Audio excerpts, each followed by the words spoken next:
All right, I just wanted to make a little video on reenactments of events that you don't know happened. Now,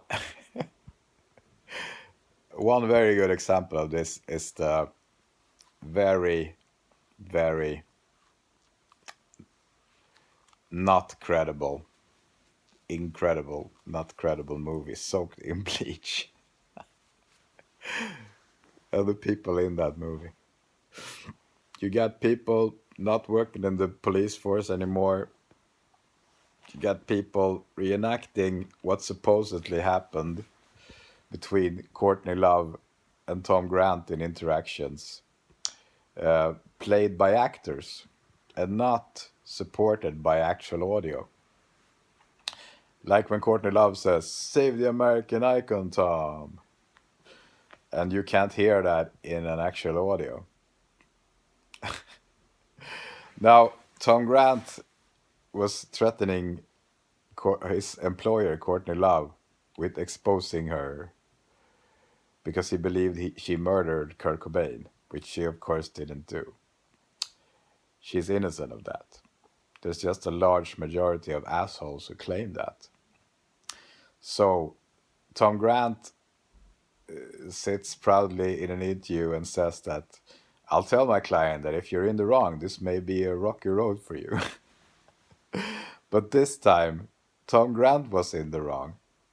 And he wasted so much of his time thinking he was right. I mean, people do this. Sometimes you're wrong, and just by not admitting it, you're causing so much trouble for yourself. That he even went to such desperate lengths to visit Courtney Love's daughter's ex-man, ex-fiance, ex-husband, that she had generously given Kurt Cobain's guitar to. Of course, not a smart move, but really keeping that guitar when you're splitting up with her, that is of very much importance to that family. A decent person would give that guitar back.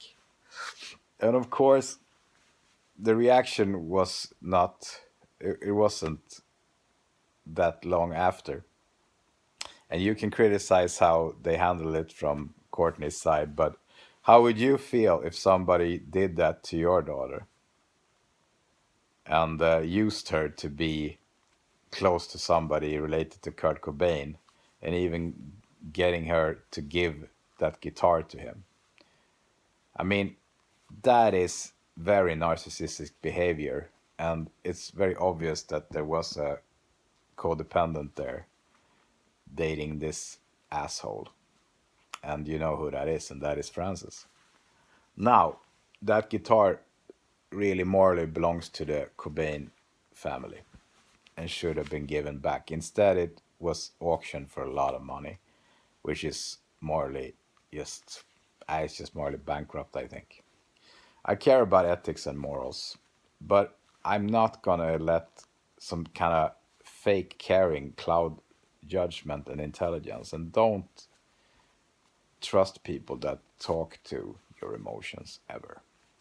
This is something I'm pushing in my videos, and I will keep doing that because I think that's great advice. Now, back to reenactments again. It started happening to Marilyn Manson a while back. A guy who thought he was so 100% sure of his guilt from the material he gathered that really didn't show any guilt at all. Just somebody who enjoys certain things in a sexual context, and other people that enjoys being handled like that in a sexual context. But he also did the reenactment thing where he was using his voice to imitate Marilyn Manson while answering Metal Hammer's questions that were so far from what they were supposed to interview him about his new album.